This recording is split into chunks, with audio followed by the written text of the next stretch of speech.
The waves were unusually calm for a Tuesday morning, and Ray had taken his small fishing boat a little farther than usual, looking for peace more than a catch. Widowed 2 years earlier and recently retired from the Navy, his days had become slow, silent routines.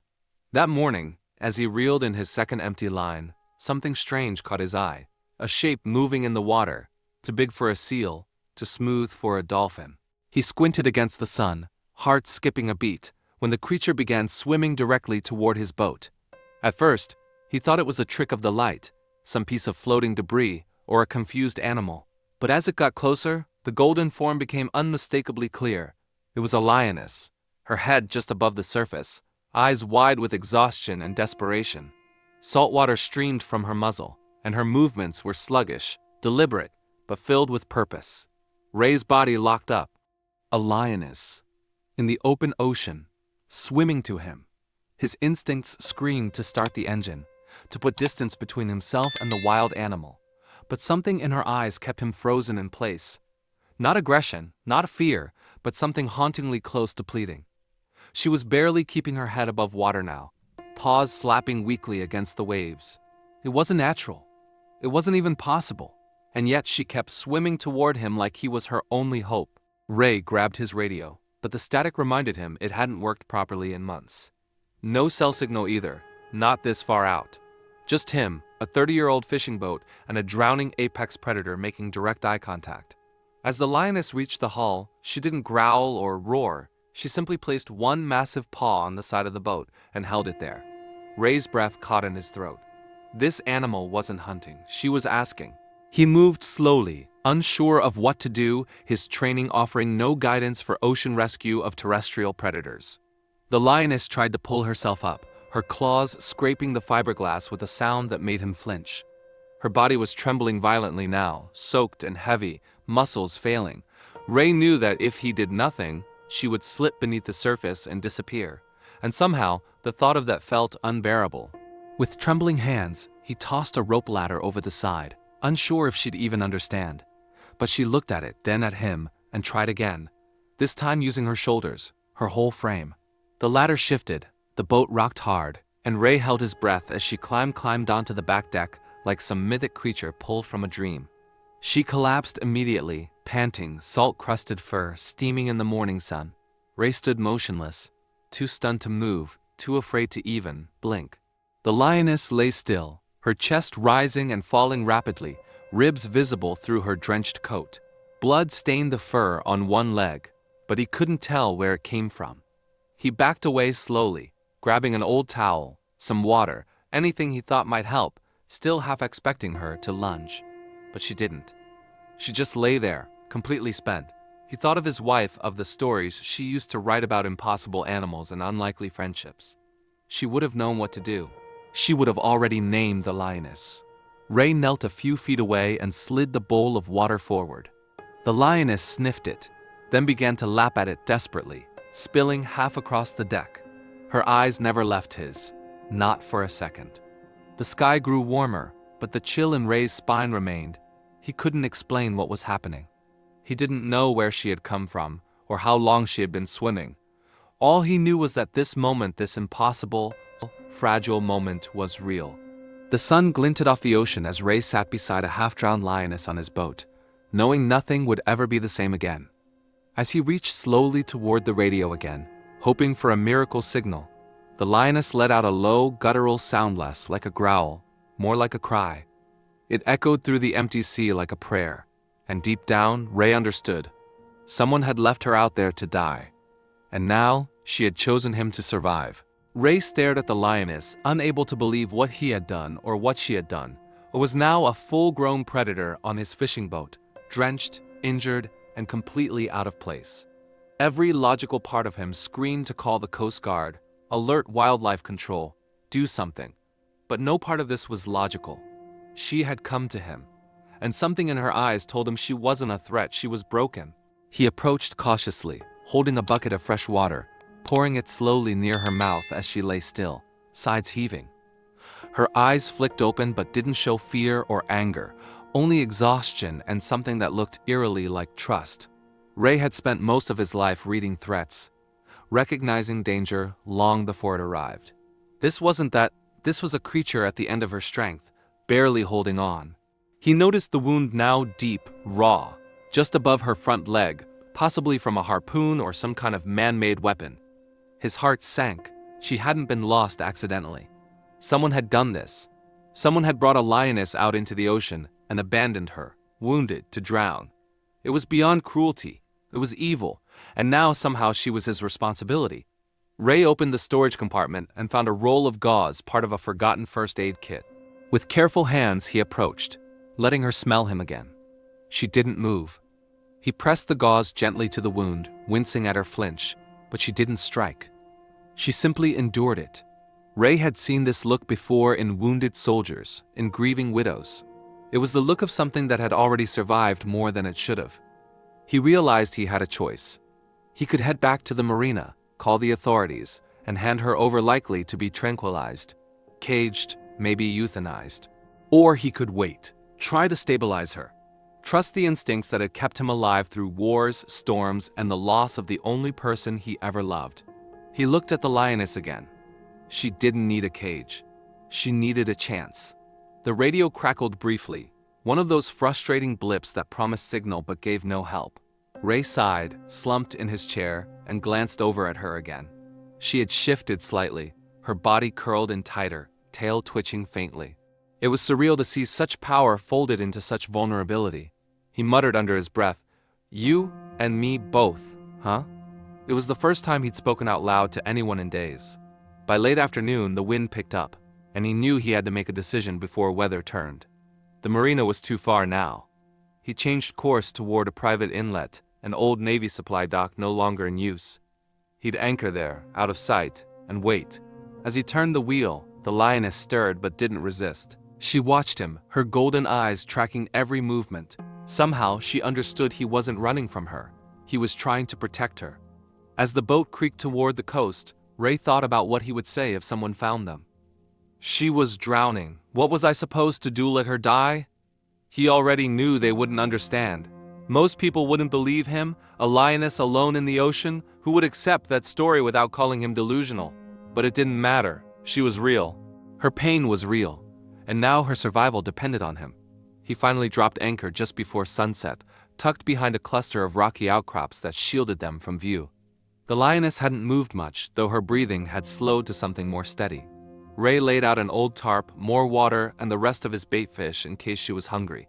He kept his distance, but not out of fear, out of respect. She hadn't chosen this life, but she'd chosen him, and he wasn't about to walk away. As darkness fell and the stars emerged one by one above the still ocean, Ray sat beside the open hatch, watching her chest rise and fall. For a moment, he felt like he wasn't alone out there. Not really. There was something ancient, almost sacred, about her presence. He wasn't just keeping a wild animal alive. He was standing between cruelty and mercy, between abandonment and one last chance, and he had already made his decision. The next morning, Ray woke to a sound he couldn't quite place, deep, rhythmic breathing just a few feet from where he slept on the boat deck.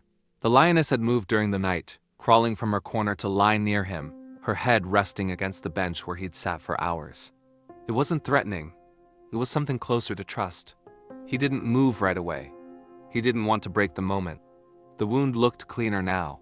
Not healed, not even close, but no longer weeping blood.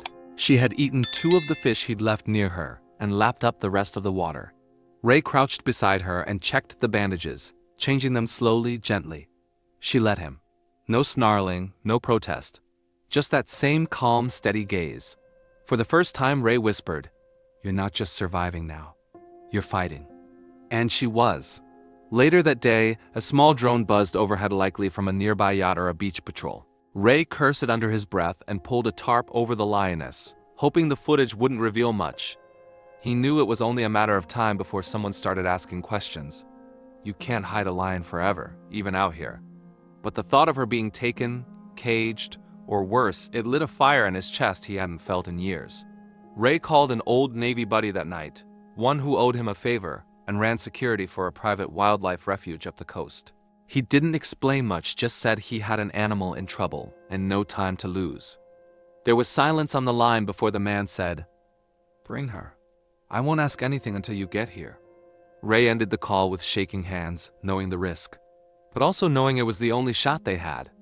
The next morning, he rigged a shaded section of the boat with towels and a makeshift sling so she wouldn't slide or fall during the trip. The Lioness, surprisingly, climbed in on her own with one weak push of her body. She was adapting, she wanted to live. Ray turned the key, the old motor roared to life, and they began moving north, the coast unfolding slowly beside them like a promise. As they traveled, Ray spoke to her more, told her about his late wife, about the silence that had filled him since Marie died. The Lioness listened, in her own way, ears twitching, eyes blinking slowly, occasionally lifting her head when he paused. It felt absurd, yet perfectly natural. They were two survivors drifting through a world that didn't know what to do with them anymore. Halfway through the journey, the weather turned. Wind ripped across the deck, and the waves started throwing the boat sideways. Ray struggled to maintain course as rain pelted the windows and thunder echoed in the distance. He glanced back constantly, checking on her, terrified she'd panic or injure herself. But she stayed low, still focused, like she trusted him to get them through.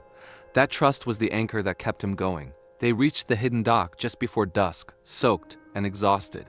Ray's friend was already waiting, eyes widening when he saw what climbed slowly out of the boat, limping but standing on her own. "Jesus, Ray," he whispered, stunned. Ray just nodded, too tired to explain.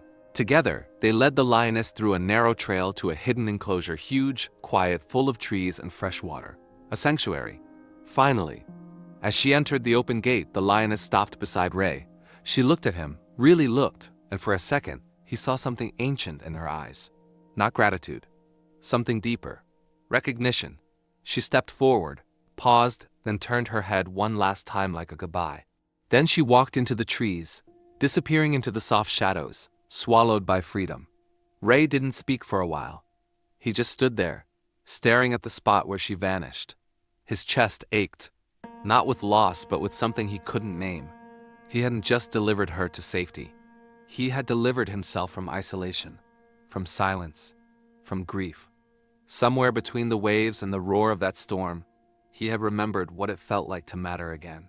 Ray started visiting the sanctuary every Sunday, always bringing a cooler full of fresh fish and a lawn chair he set up under the same tree.